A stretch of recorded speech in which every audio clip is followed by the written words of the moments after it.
দর্শক আসসালামু আলাইকুম, আপনাদের সকলকে স্বাগত জানাচ্ছি আজকের ভিডিওটিতে। আশা করছি আপনারা সবাই ভালো আছেন। তো আজকের ভিডিওতে তুলে ধরার চেষ্টা করব আমরা কিভাবে লন্ডনের থেকে আমরা গিয়েছিলাম নরওয়ে অসলোতে, অর্থাৎ নরওয়ের রাজধানী অসলো। আমরা প্রথমে গ্যাটউইক এয়ারপোর্ট, যেটা হচ্ছে লন্ডনের পাশেই, লন্ডন গ্যাটউইক এয়ারপোর্ট আমরা গিয়েছিলাম। এখানে আপনারা সকল ধরনের প্রসাধনী লাইক সানগ্লাসেস, পারফিউম বা বিভিন্ন ব্র্যান্ডের টি শার্ট বা অনেক কিছু পাবেন এখানে খুঁজে, মেয়েদের প্রসাধনী সবকিছু এখানে মিলে। হেঁটে যাওয়ার পর আমরা এখানে চেক করছিলাম আমাদের বিমানটা কখন ছাড়বে বা কোন গেট দিয়ে যেতে হবে, সেটা কিন্তু চেক করতে হয়। এবং আমরা চেক করার পরে সেখানে চলে যাই। আসলে এরপরে আমাদের কিছুটা খিদা লাগে, যার জন্য আমরা খেতে চাচ্ছিলাম, বাট এখানে কোনো খাবার হালাল না থাকায় আমরা খেতে পারিনি। এরকম কিন্তু পরিস্থিতি পড়তে তো হবেই আপনাদেরকে ইউরোপের বিভিন্ন কান্ট্রিতে। তো শেষমেশ আমরা চলে যাওয়ার পথে দেখা মিলল কারেন্সি এক্সচেঞ্জ। আমরা এর আগে কারেন্সি এক্সচেঞ্জ করে ফেলছি, আপনারা এখানে পারলে কারেন্সি এক্সচেঞ্জ করতে পারবেন। তারপরে বিমানে উঠেই দেখতে পাচ্ছেন এখন ভিউটা আসলে খুবই সুন্দর একটা ভিউ। আসলে আপনি যদি বিমানে যখন উঠবেন তখন বুঝতে পারবেন, যারা বিমানে উঠেছেন তারা বুঝতে পারবেন আসলে তখন কেমন লাগে যখন একেবারে আকাশের উপরে উঠে যায়, মেঘের উপরে যখন থাকে ফ্লাই করে বিমানটা, তখন বুঝতে পারবেন এটা আউটস্ট্যান্ডিং ভিউ থাকে। ক্লাউডি, সাদা সাদা মেঘ আপনার পাশে, দেখার মতো একটা পরিস্থিতি। আমরা অবাক দৃষ্টিতে দেখছিলাম, এর আগে অনেকবার দেখা হয়েছে, বাট এটা প্রত্যেকটা ফিলিংস আপনাকে অন্যরকম ফিলিংস দিবে। এরপর আমরা নরওয়ে এরিয়াতে ঢুকে পড়ি। খুবই কাছে এরিয়া ছিল লন্ডন থেকে, যার কারণে কিছুক্ষণ পরে আমরা ঢুকে পড়ি। আমি বারবার জানালার পাশ দিয়ে দেখছিলাম আসলে নরওয়ে এত সুন্দর একটা দেশ। তার পাশাপাশি দ্বীপের মাঝখানে তারা বিভিন্ন শহর গড়ে তুলেছে, এটা আসলে দেখার মতো। তো আমরা তারপরে যতবারই তাকাচ্ছিলাম নিচের দিকে ততবারই মুগ্ধ হচ্ছিলাম। পাহাড় বা এই সাগর, নদী সবকিছু একসাথে হয়ে গিয়েছে। এই দেশটাতে আসলে অনেক কিছু আপনি দেখতে পারবেন, শিখতে পারবেন, এবং কিভাবে একটা পরিচ্ছন্ন দেশ হতে পারে সেটা আপনারা দেখতে পারবেন। তো পাহাড়ের পাদদেশে এরকম তারা বিভিন্ন বাড়ি, শহর নির্মাণ করেছে। এর পাশেই শহর, এর পাশেই নদী, এর পাশেই সাগর, এর পাশেই আবার পাহাড়। তো কি একটা বিচিত্রময় দেশ। দ্বীপও রয়েছে মাঝখানে, এবং এই দ্বীপগুলোতেও কিন্তু অনেকগুলো নৌকা আছে, যে লঞ্চ আছে, যেগুলো দিয়ে আপনি ঘুরতে পারবেন বিভিন্ন নৌকা দিয়ে বিভিন্ন জায়গা।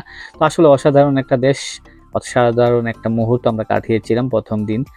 তো এটা দেখার পরে আপনার মনে হবে যে আসলে এই দেশটা এত এত কম মানুষ কেন। আসলে এখানে তারা পাহাড়ি এলাকা হওয়ায় খুবই কম মানুষ এই দেশে থাকে, এবং অনেক কম মানুষ তাদের শহরগুলোতে থাকে।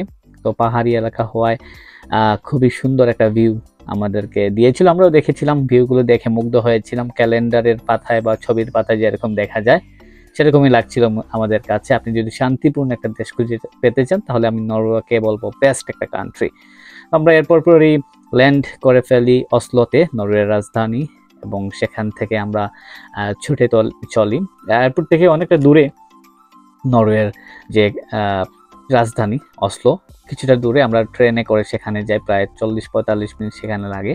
তো যাওয়ার পথে আপনাকে এরকম ভিউ দিবে পাহাড়ের, যে পাশেই যেরকম বিল্ডিংগুলো বা বাড়িগুলো নির্মাণ করা হয়েছে।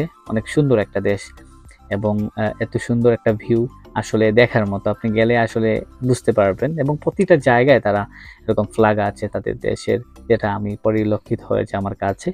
তো এরপর পরে আমরা চলে যাই আমাদের নির্দিষ্ট গন্তব্যে অসলো এবং রাজধানীতে, এবং সেখানে ট্রেন থেকে নেমেই আসলে সারাদিনের খুবই ক্লান্ত লাগছিল। সারাদিন ঘোরাফেরা করে, একটা ফ্লাই করে, আসলে যারা বিমানে চড়েন তারাই বুঝতে পারেন। তো দেন আমরা স্টেশন থেকে বের হয়ে এরকম একটা ভিউ দেখতে পাই, এবং সেটা আমাদেরকে মুগ্ধ করেছিল। এবং সেখানে খানিকটা আমরা সময় কাটাই, এবং তারপর পরই ছবি তুলি। সেখান থেকে চলে যাই সরাসরি আমাদের হোটেলে গিয়ে, এখানে আমরা ফ্রেশ হয়ে তারপর আবার আমরা চলে আসি ঘুরতে, প্রথম দিনের ঘোরাঘুরি। এবং রাস্তাঘাটে এরকম চমৎকার লাইটিং স্ট্রিট রয়েছে যেগুলো আপনাকে মুগ্ধ করবে।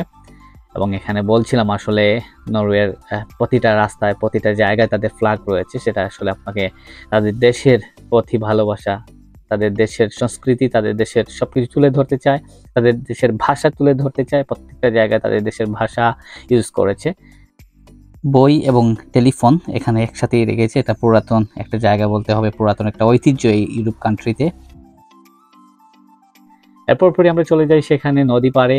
এত সুন্দর একটা জায়গা, আসলে নিরিবিলি পরিবেশ, এবং এত বেশি মানুষ নেই, ক্রাউডি পরিবেশ নেই, বাতাস হচ্ছিল। আমি তাকিয়ে তাকিয়ে দেখছিলাম আসলে আল্লাহ রাব্বুল আলামিন কত সুন্দর করে এই পৃথিবী তৈরি করেছেন, এত সুন্দর করে বানিয়েছেন সবকিছু মুগ্ধ করছে আসলে। একটা প্রাকৃতিক পরিবেশ এখানে খুঁজে পাবেন। এরপর পরে একটা হাসির কারণ হচ্ছে এখানে একটা নেটের মধ্যে নিচে পানি। আমি ভয় পাচ্ছিলাম পড়লেই কিন্তু পানিতে পড়ে যাব। তারপর পড়ি নাই। অনেক সুন্দর এনজয় লাগছিল। রাতের একটা ভিউ নরওয়ের, অনেক লাইটিং, তার পাশাপাশি বাতাস দিচ্ছে, নদী আপনার পাশে। আসলে অসাধারণ একটা ওয়েদার ছিল সেদিন, আলহামদুলিল্লাহ। তা না হলে নরওয়েতে অনেক ঠান্ডা থাকে, সেদিন অনেক ভালো একটা ওয়েদার ছিল, বৃষ্টি ছিল না, কোনো কিছুই তেমন ছিল না, রোদও তেমন ছিল না, সব মিলিয়ে ভালো একটা ওয়েদারে আমরা কাটিয়েছিলাম। এখানে অনেকক্ষণ আমরা বসি, একটু নিরিবিলি চিন্তা করি, তারপর আবার আমাদের হোটেলে চলে আসার পথে কিন্তু দেখা মিলে সেই লাইটিং, স্ট্রিট লাইটিং। তো হেঁটে হেঁটে যাচ্ছিলাম। আসলে নরওয়ে অসাধারণ একটা জায়গা এবং খুবই মানুষ কম থাকায় এখানে আপনি নিরিবিলি ঘুরতে পারবেন এবং সিকিউরিটি অনেক ভালো, অনেক দুশ্চিন্তা করার কোনো কারণ নেই। এবং রাস্তার পাশে বিভিন্ন চিত্র আপনাকে অনেক সুন্দর একটা মুহূর্ত দিবে এবং এগুলো আসলে অনেক সুন্দর একটা দৃশ্য দিবে। যারা নরওয়েতে গিয়েছেন তারা বুঝতে পারবেন আসলে অসলো কতটা সুন্দর। তো আপনারা যারা অসলোতে যেতে চান বা যাবেন, আমি অবশ্যই রেকমেন্ড করবো যান। আসলে এটা খুবই সুন্দর একটা দেশ, অনেক ভালো লাগবে, দেখবেন, অনেক কিছু শিখবেন, জানবেন। বাট একটু এক্সপেন্সিভ এই দেশটা, তা না হলে সবকিছু আমাদের ভালো লেগেছে। তো নেক্সট পর্বে আমরা দেখাবো দ্বিতীয় দিন আমরা কি দেখেছিলাম, সাথেই থাকবেন।